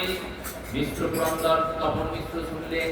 তপন মিশ্র শুনে প্রভুকে বললেন, প্রভু আমার জন্য কি আছে? মহাপ্রভু বললেন, তুমি কাশীতে গিয়ে বসবাস করো, আমি যথাসময়ে তোমার গৃহে গিয়ে অবস্থান করব। এই তপন মিশ্র কাশীতে থাকেন। এনার পুত্র হচ্ছেন রঘুনাথ ভট্ট গোস্বামী। ছয় গোস্বামীর মধ্যে যে রঘুনাথ ভট্ট, ইনি হচ্ছেন তপন মিশ্রের পুত্র। আর এই তপন মিশ্রের গৃহেতে গিয়ে প্রভু কাশীতে বসবাস করেছিলেন। পঞ্চতত্ত্ব কীর্তনের কারণে বলা হয় কাশীবাসী তপন মিশ্র জয় প্রকাশ আনন্দ। তপন মিশ্রকে মহামন্ত্র দান করে প্রভু ফিরে এলেন। প্রভুর বিরহ সহ্য না করতে পেরে লক্ষ্মী প্রিয়া দেবী নিজ লীলাকে অন্তর্ধান করলেন। সামান্য ব্যক্তিগণ বলেন যে সর্পদংশনে লক্ষ্মী প্রিয়া দেবী দেহ রেখেছেন। বৃন্দাবন দাস ঠাকুর বলেছেন সর্পদংশনে প্রিয়ার দেহ যাননি। বিরহ সর্পের দংশনে প্রিয়া করিলেন অদর্শন। শ্রীদেবী হইয়া না পারেন কৃষ্ণ বিরহ স্তম্ভন। কৃষ্ণ বিরহ সহ্য করতে পারেননি বলে গৌরাঙ্গের বিরহে তিনি দেহ রক্ষা করেছেন। ফিরে এসে প্রভু শোকাহত হলেন, মর্মাহত। মহাপ্রভুর বয়সের ক্রম 20 বর্ষ স্পর্শ করেছে। সচিমাতা দেখেন বহু সুন্দরের কিছুতেই মন নেন। দিন রাত ছাত্রদের পড়ান, আর পড়ানোর পর নিজে গ্রন্থের অধ্যয়ন করেন। মা চিন্তা করছেন যদি আরেকটা বিবাহ দেওয়া যেত নিমাইয়ের, তাহলে নিমাই হয়তো মনটা ঠিকঠাক হবে। মায়েদের মন, মায়েদের মমতা। আর প্রভুর লীলাও তো সেইভাবেই চলবে। প্রভু যেটা স্থির করেছেন সেটাই তো হবে। সনাতন মিশ্র বলে এক রাজ পুরোহিত আছেন, রাজার পুরোহিত। তার পত্নী মহামায়া দেবী। এই সনাতন মিশ্র আর মহামায়ার কোল আলো করে শ্রীপঞ্চমীর দিন, বসন্ত পঞ্চমীর দিনে মধ্যাহ্নকালে দেবী বিষ্ণুপ্রিয়ার আবির্ভাব হয়েছে। দেবীর যখন 12 বছর বয়স, তখন প্রভুর 20 বছর। 12 বছরের ছোট্ট কন্যা, কিন্তু গৌরাঙ্গের খ্যাতি তো গোটা নবদ্বীপে। এই গৌর সুন্দরের খ্যাতি শুনে শুনে তিনি মহাপ্রভুর প্রেমে পড়েছেন। আর একদিন দিয়েছেন গঙ্গায় স্নান করতে। তখন মহাপ্রভু যখন স্নান করছেন, প্রভুর ওই চরণ কমল দর্শন করে প্রভুর চরণে নিজের মনকে সমর্পণ করে দিয়েছেন। মনে মনে ভাবছেন এই মন যদি গৌর সেবায় লাগতে পারত, যদি আমি ওই সচিমায়ের বাড়ির একটা ঝি হতে পারতাম, দাসী হতে পারতাম, তাহলে সচিমায়ের সেবা করে, গৌরের সেবা করে নিজের জীবনকে ধন্য করতে পারতাম। এই রূপে চিন্তা করেন। আর সনাতন মিশ্র দিনরাত গৌরের কথা বলে। এইরকম একটা সুন্দর বাতাবরণ চলছে। মহাপ্রভুর প্রিয় পার্ষদ জগদানন্দ পণ্ডিত, তিনি সনাতন মিশ্রকে গিয়ে বলেছেন, সচিমা প্রভুর আরেকটি বিবাহ দেবেন ঠিক করছেন। তোমাদের এই ছোট্ট বিষ্ণুপ্রিয়াকে যদি গৌর চরণে দাও। এক কথায় সনাতন মিশ্র রাজি হয়েছেন। সচিমাকে এসে বলা হয়েছে, মহাপ্রভু বারংবার বুঝিয়েছেন, বলেছেন দেখো মা, যেমন বিশ্ব চলে যাওয়ার পর প্রভু বলেছিলেন পুত্র দিলেন যেই কৃষ্ণ, পুত্র নিলেন সে। পুত্র যিনি দিয়েছেন তিনি নিয়েছেন, তুমি কেন দুঃখ করছো? তেমনই বোঝাচ্ছেন যে একবার ঘর বাঁধার পরে যখন পত্নীকে ভগবান সরিয়ে দিয়েছেন, আবার কেন এই কাজ করছো? কৃষ্ণের ভজনটাই তো জীবের মূল লক্ষ্য। কৃষ্ণ ভজিবার করে সংসারেতে আইন, মিছে মায়ায় বদ্ধ হয়ে বৃক্ষ সম হইল। এমনিতেই তো মায়ার এত বাঁধন, কৃষ্ণের ভজন আমরা করতে পারি না, তারপরে আবার নতুন করে আমায় বাঁধছো কেন? কিন্তু সচিমা তো ছাড়বার পাত্রী নয়। তিনি বিবাহবাদী স্থির করেছেন। প্রভুর সঙ্গে বিষ্ণুপ্রিয়া দেবীর বিবাহ হবে। বৈশাখ মাসে পূর্ণিমা তিথিতে বিবাহের নির্ঘণ্ট সাজানো হয়েছে। গদাধর আজকে মনের প্রাণের গৌরকে সাজাচ্ছেন। গদাধর সাজানোর পর মুকুন্দ, নরহরি আদি প্রভুর যত প্রিয় পার্ষদ তারা সবাই বরযাত্রী হয়ে সুন্দর সাজে সুসজ্জিত হয়ে সবাই তো গৌরঙ্গ। প্রভু পার্ষদের সবারই রঙ্গই গৌরঙ্গ। সেই সুন্দর সুশীর্ষতল বরযাত্রা শোভাযাত্রা, সেই শোভাযাত্রায় মহাপ্রভু চললেন। লোচন দাস সুন্দর করে প্রভুর রূপ বর্ণনা করছেন। প্রভু যাচ্ছেন, কেমন করে যাচ্ছেন? লোচন দাস বলছেন, ধবল পাটের জোর করেছে রাঙা রাঙা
জোর করেছেন।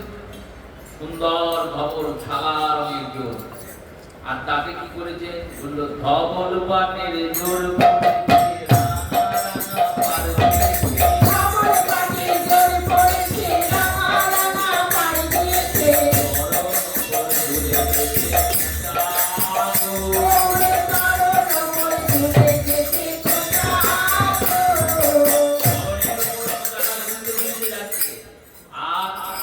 প্রভুর চরণে তিনখানা গয়না পরানো হয়েছে।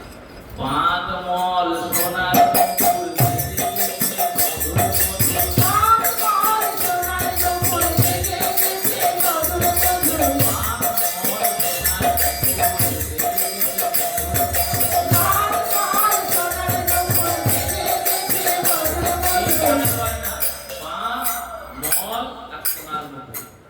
তিনটে গয়না কেন? চরণে তো নুপুর করলেই হয়, সবাই তো নুপুরই করে। নুপুর পরেছেন, বাঁক করেছেন, মল পরেছেন।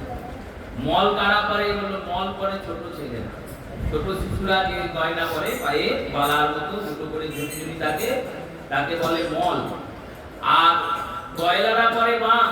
গয়লাদের চরণে যে সুন্দর উপর বাঁকের মতো উপর মলের আকারের একটা গয়না পরে, তাকে বলে বাঁক। আর নুপুরকে পরে, নুপুর পরে বাড়ির মেয়েরা আছে, আগে করতো, এখন আর ছেলেরা করে না, মেয়েরা। এই বাঁক করেছেন, মল করেছেন, নুপুর করেছেন কেন? বলে গৌরীদাস এসে বাঁক করিয়েছে। গৌরীদাস তো সুবল সখা, সখারা সব আছে। তাই গৌরীদাস, শ্রীধর, ভোলা বেচা শ্রীধর, এরা যারা সখা, কাগজ, গোপাল, তাদের মধ্যে যারা এখনো অব্দি নবদ্বীপে উপস্থিত, তারা এসে বাঁক করিয়েছে। সচী মাতা মল পরিয়েছে, আর গদাধর নুপুর পরিয়েছে। তিনটে গয়না মহাপ্রভুর চরণে পরানো হয়েছে। ক্রমে ক্রমে আগে নুপুরটা পরানো হয়েছে, তারপর মলটা, সবার শেষে বাঁকটা। আর এই এত সুন্দর তিনটে গয়না পরে মহাপ্রভু যাচ্ছেন। বাঁক মল সোনার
যেই দিকে গোরা যায় সেই তো মোর সাজায় সেই দিকে গোরা যায় সেই তো মোর সাজায় যেই দিকে গোরা যায় সেই তো মোর সাজায় সেই দিকে গোরা যায় সেই তো মোর সাজায় বিনা বিকায় গোরার ভাই তেরা বিকাই গোরার ভাই বিনা বিকায় গোরার ভাই তেরা বিকাই গোরার ভাই সর্ব মর্ত পাতাবে তেরা বিকাই গোরার ভাই এই তিন ভুবনে তেরা বিকাই গোরার ভাই বিনা বিকায় গোরার ভাই তেরা বিকাই গোরার ভাই বিকায় গোরার ভাই বিকাই গোরার ভাই ওই যেই দিকে প্রাণ গৌর চায় সেই তো বিকাই গোরার ভাই সেই তো বিকাই গোরার ভাই সেই তো বিকাই গোরার ভাই সেই তো বিকাই গোরার ভাই সেই তো বিকাই গোরার ভাই সেই তো বিকাই গোরার ভাই সেই তো বিকাই গোরার ভাই সোনার মুকুর বেজে যেছে মধুর মধুর রূপ দেখে ভুবন প্রসাদ দেন আর কেমন করে প্রভু যাচ্ছেন দীঘল দীঘল চাঁচো ফুল তাই বলেছে চাপার ফুল দিঘরে দিঘরে চাঁদের ফুল চাই ফুটেছে চাঁপার ফুল দীঘল দীঘল চাঁচো ফুল তাই বলেছে চাপার ফুল দিঘরে দিঘরে চাঁদের ফুল চাই ফুটেছে চাঁপার ফুল মালতী মালা বেড়া ছোটা ওরে ফুট পালকি মালা বেড়া ঝুটাবো চন্দন মাথা গোড়া গায় বাবুরাইয়া নিচে যায় চন্দনে মাথা গোড়া গায় চন্দ লাগা বেঁচে যায় নিচে যায় না চাই যায় বেঁচে যায় না চায়ে যায় নিচে যায় না চাই যায় বেঁচে যায় না চায়ে যায় চন্দনে মাথা গোড়া গায় চন্দ লাগা বেঁচে যায় ওরে লালাট মাঝে ভুবন মোহন ফোটাবো মাথাতে কুলমালতির বেড়া দিয়ে ঝুঁকি করে দিয়েছেন ভক্তরা গদাধর সুন্দর করে কেশবিন্যাস করে অলকা তিলকা সাজায় গদা ধরে যেন স্বর্ণ পুত্তলিকা মহাপ্রভুকে সাজিয়েছেন তো গদাধর কেশ বিন্যাস করে চুলকে সুন্দর করে আঁচিয়ে বিন্যাস করে মাথায় ঝুঁটি বেঁধে চারিদিকে কুঁদ মালতী মালতী ফুলে বেড়া দিয়ে ঝুঁটি করে দিয়েছেন গোটা অঙ্গে চন্দন চর্চিত চন্দন মাথা ঘোড়া গায় বাহু বুলাইয়া নেচে যায় নিজেও নাচছেন বড়যাত্রী যারা তারাও নাচছে আর ললাট মাঝে ভুবন মোহন ফোঁটা ললাট মাঝে ভুবন মোহন ফোঁটা আগর দিচ্ছেন বললেন ফোঁটা নয় ফোঁটা নয়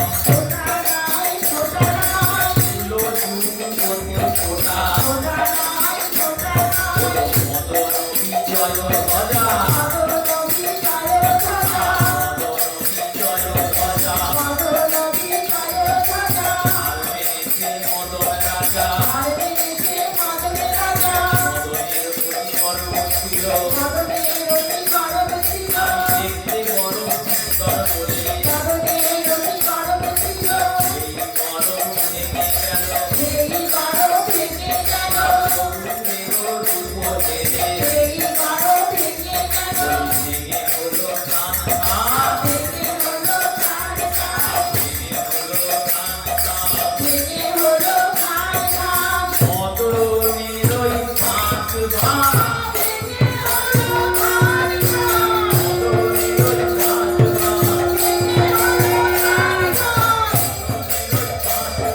ভেঙে হলো প্রাণ প্রাণ মদনেরই পাঁচ ভাগ ভেঙে হলো প্রাণ প্রাণ ভেঙে হলো প্রাণ প্রাণ ভেঙে হলো প্রাণ প্রাণ ভেঙে হলো প্রাণ প্রাণ ললাট মাঝে ভুবন মোহন ফোঁটা বললেন মদনের অতি গর্ব ছিল মদন মানে কামদেব সব থেকে সুন্দর দেখতে তো। মহাপ্রভুকে দেখে তিনিও হার মেনে দিয়েছেন আর অপরূপ সাজে শ্রীমন মহাপ্রভু চললেন। চলতে চলতে বন্ধুদের সঙ্গে কথা বলছেন, মধুর মধুর কয় কথা মধুর মধুর কয় যে কথা তোমার মনে বোঝায় ব্যথা মধুর মধুর কয় কথা মনে বোঝায় ব্যথা। মধুর মধুর কয় যে কথা তোমার মনে বোঝায় ব্যথা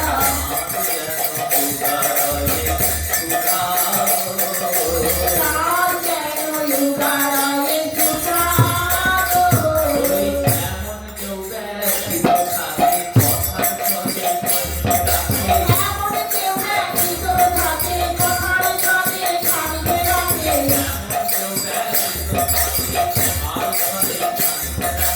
এমন কেউ ব্যতীত থাকে তোমার সঙ্গে খানিকে রাখে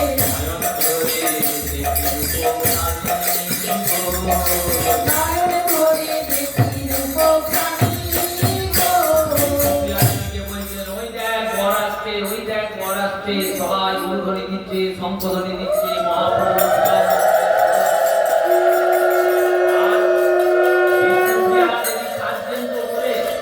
প্রিয়া বলছেন, আমি তো প্রভুকে কোনোদিন বদনটি দেখিনি, প্রভুর চরণ দেখেছি শুধু।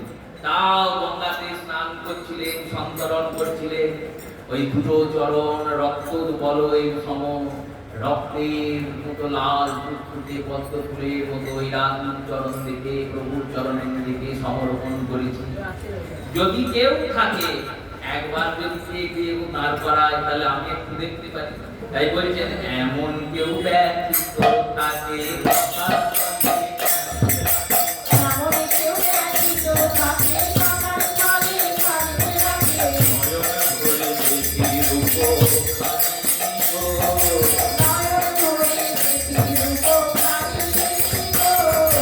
রতনদার বলে কেনে নয়ন দিকে ঘোড়ার পানে রতনদার বলে কেনে নয়ন দিকে ঘোড়ার পানে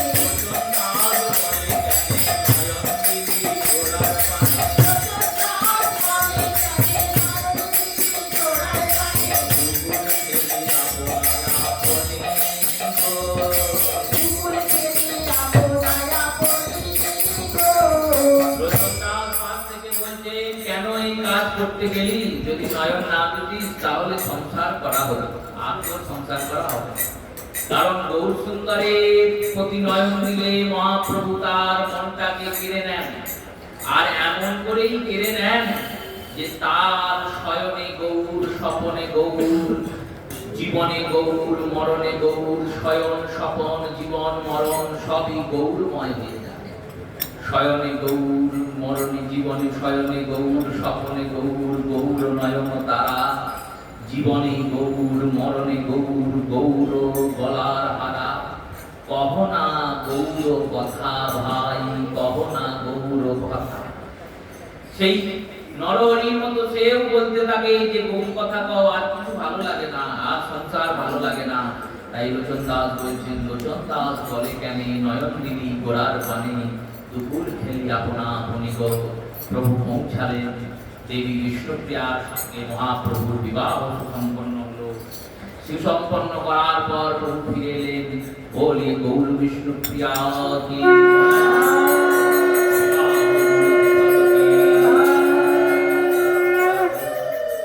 আর মহাপ্রভু ফিরে এলেন সতীমায়ের ঘরে। সতীমা বধূবরণ করলেন। বিষ্ণুপ্রিয়া দেবীর সঙ্গে গৌর সুন্দর সতীমায়ের বাজারতে থাকুক।